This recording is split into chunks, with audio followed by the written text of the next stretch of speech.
Hello, namaskar. It's today Sunday, the 23rd. It's around 4 p.m. now.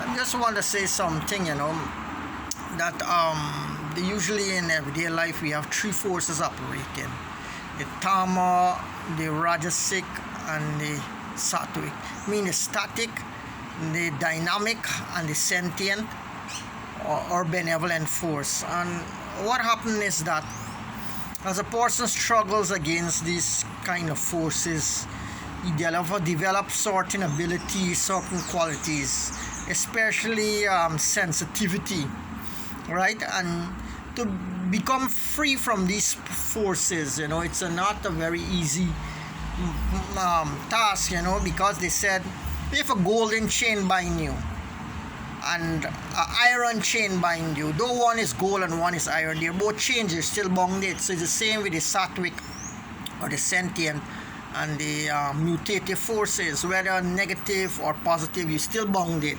So whether you are overwhelmed by virtues or vice, you're still chained.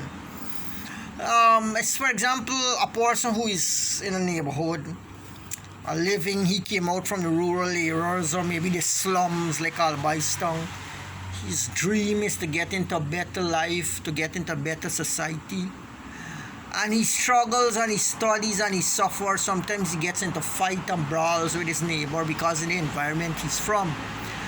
Sometimes they go to the police, they have police problem. But after he let these go, he get his education, he get a job and he move on. Sometimes his job take him different places and he comes out of that environment, he doesn't want to go back there.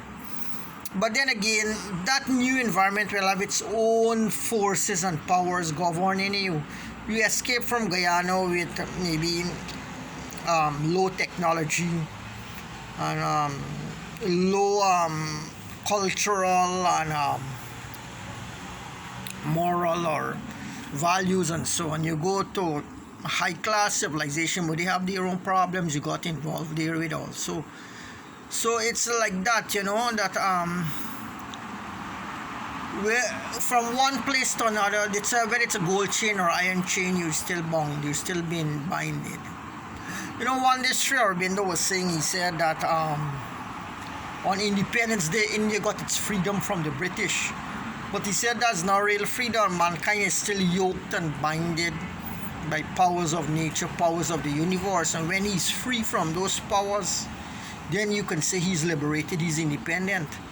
Right? But physical, one aspect of freedom doesn't signify a holistic conception of the thing, So struggling for freedom, man has to struggle intellectually, physically, spiritually, to put himself or rise himself above debauchery, above death, above insolence. And it's not an easy process, right? The majority of the people, they are trapped in these kind of downward pull forces, the gravity of forces of the earth. No saints can fly because they take themselves lightly. Many saints, they can levitate. Gravity don't touch them, but gravity affects the majority of humanity. We're all earthbound. Until you're free can you resist the forces that govern the planet or the universe. That's how it goes, right? So mankind is always on the struggle to find innovations and ways where he could feel more secure and more peaceful, more progressive. But one monk was telling me that it's a slow process. It's a gradual process. And other monks tell me that those who are revolutionary or radicals, it's a fast process. But for those who say it's a fast process, they face a lot of dangers after they're thrown into jail. They get mobbed, whole gang society mob them. They go through a lot of persecution and suffering, because they try to rise up against certain human shackle or human darkness. They try to pull society into a new era. And by doing this, they become a target for those very people they're trying to oppress, as it might seem, or who they are trying to control or bring under regulatory norms. But as it goes, at the higher you go, they say, the more steep the path becomes. It's like sliding down a mountain, climbing a mountain. The higher you go, the more difficult it is. The passage becomes steeper, more dangerous, and more troublesome. You know, you have to get more tools, equipment, more help. Export have to teach you how to climb. When you become a professional mountain climber, you have to get professional tuition. You know, you just can't do it on your own innovation. Like you would climb a wall, or you would climb a building or a tree.